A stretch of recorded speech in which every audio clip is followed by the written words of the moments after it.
Chapter 5. Increasing Life. You must get rid of the last vestige of the old idea that there is a deity whose will it is that you should be poor, or whose purposes may be served by keeping you in poverty. The intelligent substance which is all, and in all, and which lives in all, and lives in you, is a consciously living substance. Being a consciously living substance, it must have the nature and inherent desire of every living intelligence for increase of life. Every living thing must continually seek for the enlargement of its life, because life, in the mere act of living, must increase itself. A seed dropped into the ground springs into activity, and in the act of living produces 100 more seeds. Life, by living, multiplies itself. It is forever becoming more. It must do so if it continues to be at all. Intelligence is under this same necessity for continuous increase. Every thought we think makes it necessary for us to think another thought. Consciousness is continually expanding. Every fact we learn leads us to the learning of another fact. Knowledge is continually increasing. Every talent we cultivate brings to the mind the desire to cultivate another talent. We are subject to the urge of life, seeking expression, which ever drives us on to know more, to do more, and to be more. In order to know more, do more, and be more, we must have more. We must have things to use, for we learn and do and become only by using things. We must get rich so that we can live more. The desire for riches is simply the capacity for larger life-seeking fulfillment. Every desire is the effort of an unexpressed possibility to come into action. It is power-seeking to manifest which causes desire. That which makes you want more money is the same as that which makes the plant grow. It is life seeking fuller expression. The one living substance must be subject to this inherent law of all life. It is permeated with the desire to live more. That is why it is under the necessity of creating things.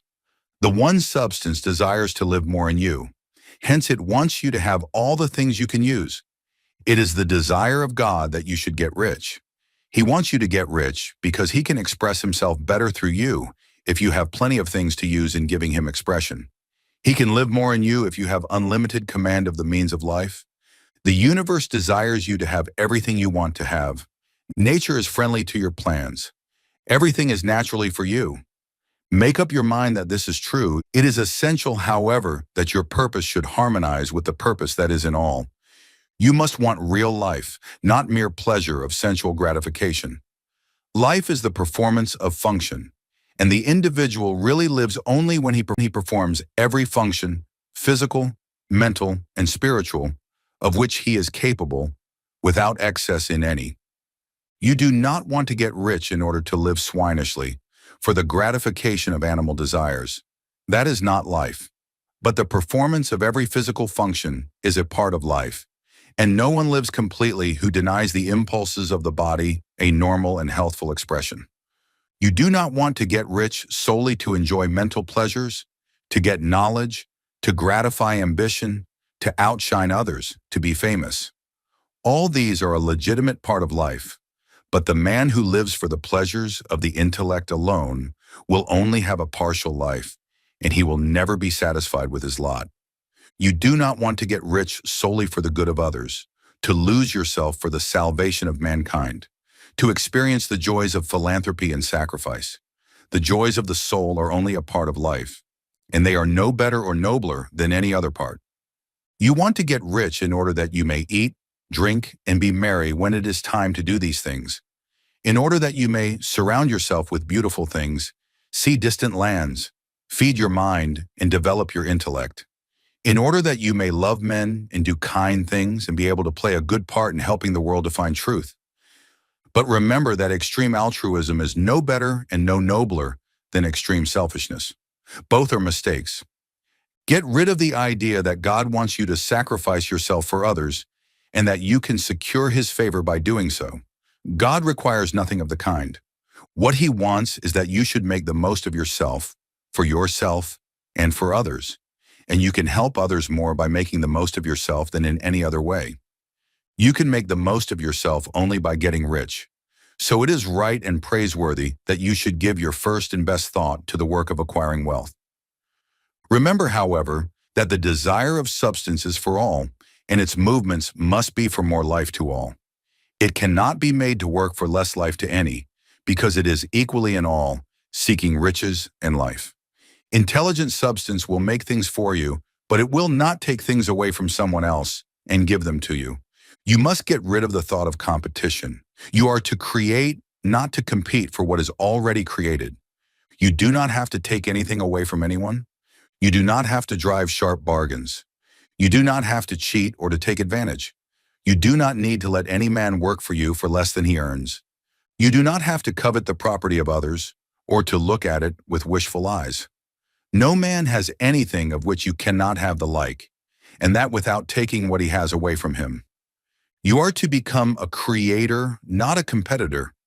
You are going to get what you want, but in such a way that when you get it, every other man will have more than he has now. I am aware that there are men who get a vast amount of money by proceeding in direct opposition to the statements in the paragraph above, and may add a word of explanation here. Men of the plutocratic type, who become very rich, do so sometimes purely by their extraordinary ability on the plane of competition, and sometimes they unconsciously relate themselves to substance in its great purposes and movements for the general racial upbuilding through industrial evolution. Rockefeller, Carnegie, Morgan et al. Have been the unconscious agents of the Supreme in the necessary work of systematizing and organizing productive industry. And in the end, their work will contribute immensely toward increased life for all. Their day is nearly over. They have organized production and will soon be succeeded by the agents of the multitude who will organize the machinery of distribution. The multimillionaires are like the monster reptiles of the prehistoric eras. They play a necessary part in the evolutionary process, but the same power which produced them will dispose of them. And it is well to bear in mind that they have never been really rich. A record of the private lives of most of this class will show that they have really been the most abject and wretched of the poor. Riches secured on the competitive plane are never satisfactory and permanent. They are yours today and another's tomorrow. Remember, if you are to become rich in a scientific and certain way, you must rise entirely out of the competitive thought. You must never think for a moment that the supply is limited. Just as soon as you begin to think that all the money is being cornered and controlled by bankers and others, and that you must exert yourself to get laws passed to stop this process, and so on, in that moment you drop into the competitive mind and your power to cause creation is gone for the time being. And what is worse, you will probably arrest the creative movements you have already instituted. Know that there are countless millions of dollars worth of gold in the mountains of the earth, not yet brought to light.